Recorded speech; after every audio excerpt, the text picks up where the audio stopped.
Fixing the 1970s remote control dinosaur. Oh yeah! Welcome back, everybody. Thought I'd make a quick video on this. This is a dinosaur that was my sister's when we were very small children. She's a little older than me. She had this. I actually had a T-Rex, and my brother had a T-Rex. Best I can guess, we were probably, well, I was probably 3 or 4 years old. I remember the dinosaurs. I think my brother's broke fairly quickly, where my sister took much better care of her toys. So, anyway, we were at my mom's house, and we came across this a couple weeks ago. I wanted to see if it still worked. Obviously, the battery controller here, it's missing the buttons to control it. Looks like it operated kind of on a basic principle of reversing polarity. So, voltage goes one way, it would walk. The other way, the mouth would open. I believe it made a noise and the eyes and mouth lit up. Takes 2 D batteries, so I got a couple D batteries for it. And I'm printing some buttons to replace the buttons that are missing. Did a little research. The dinosaurs were sold by Sears through a catalog.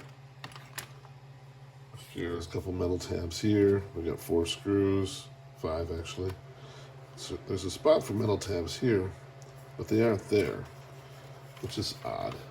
But so we're gonna see if that works. All right. So I got my little remote control buttons printed. The remote control is kind of funny. I mean, the reality is it's just like a 2-foot, 2-wire cord. You know, it's remote controls for 1973 or so. I don't know. Lost a button already. Well, I'll find that. So, if this really did move around much, you'd be following it. But, what the heck. Let's get that in there. It's going to look something like that. Came out pretty good. Truly, I don't remember how long they have to be. So hopefully that's long enough. So for a second, put it in here.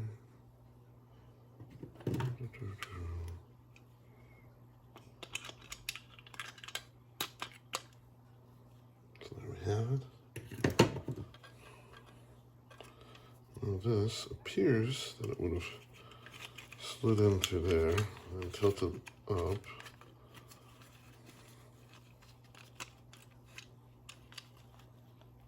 And just press in place.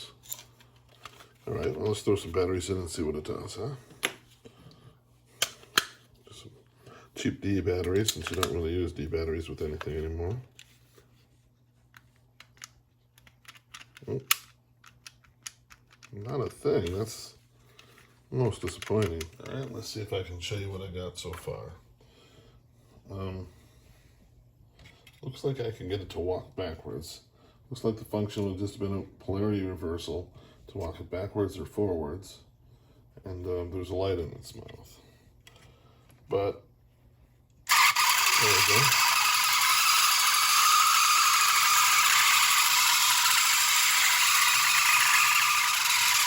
So we got some, obviously some backwards movement there. Forward seems to be another story.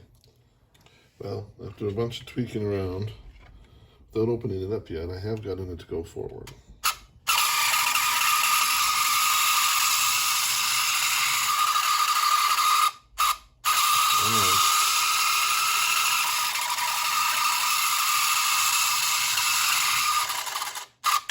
Pretty exciting, huh? I don't know if we can really see the light in there. I think the mouth is supposed to open and close, which obviously it's not doing as far as I can tell.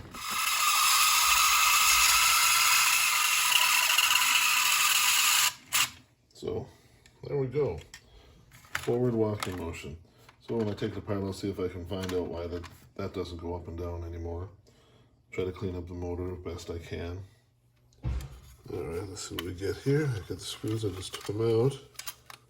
Does the top just come off? It does. Alright, there's the motor. Got something going on very strange here. Some kind of weight Not sure how that sat in there.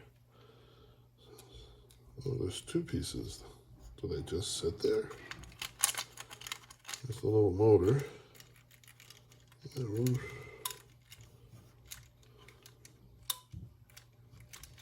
Alright. It's a spring without an end that doesn't seem to go to anything. Let's see if we can figure out where that attaches.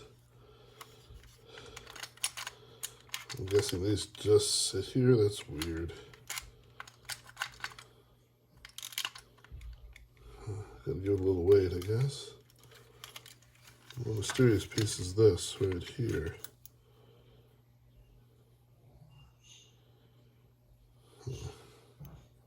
No idea what that does. Must have had something to do with the jaw opening and shutting. See how it runs by itself right here.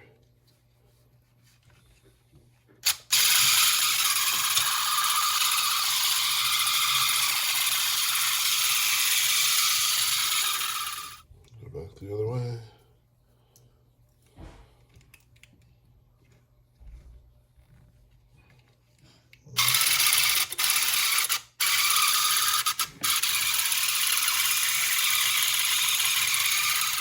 All right, so after a lot of trial and error, I kind of figured out where things go here. Let's see if we can see that here. This here mechanism here, there's a small lobe that goes around and pushes this to make the jaw move. It kind of sets in here. Unfortunately though, it looks like the intent was that this would be melted over the top of this. And well, the melting was sloppily done, and it's not, this side will snap in a little bit, but it doesn't really hold it in place, so that had popped out. Also, there's these back plates here. I think they may have caught the gears in the back, pulled the whole back of the unit up. There's also a little metal piece here that's a ballast that'll come out. And actually had pulled the tabs right out. So I managed to push everything back through. This just sits in here. What I'll probably do is for this piece here, is use a 3D printing pen and just kind of cap off these that weren't melted over the top of the pivoting shaft there. And I think we'll be pretty good. Put it back together. Just a small squirt of silicone spray, and she runs 1,000 times better. Let's see here. Grab the wires and get them on the battery.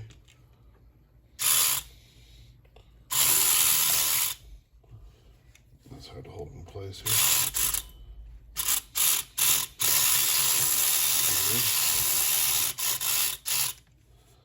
Let's go back the other way.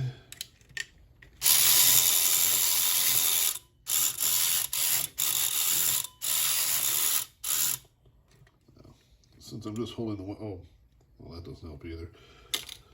So I have to somehow fix the battery pack yet.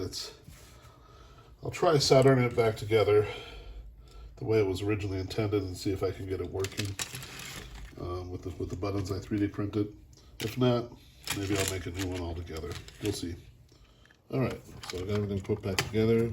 The 3D printing to bridge the gaps on the lever to work the mouth worked perfectly. Looks like those plates went back in without causing a problem. So, battery pack, I recentered the wires. 3D printed buttons are working good.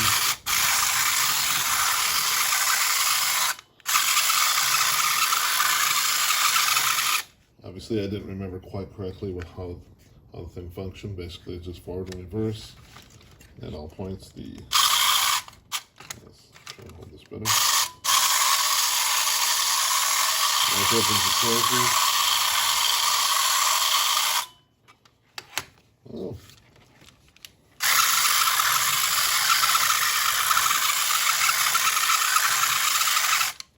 Might need a little bit more lubricant. We're working real good.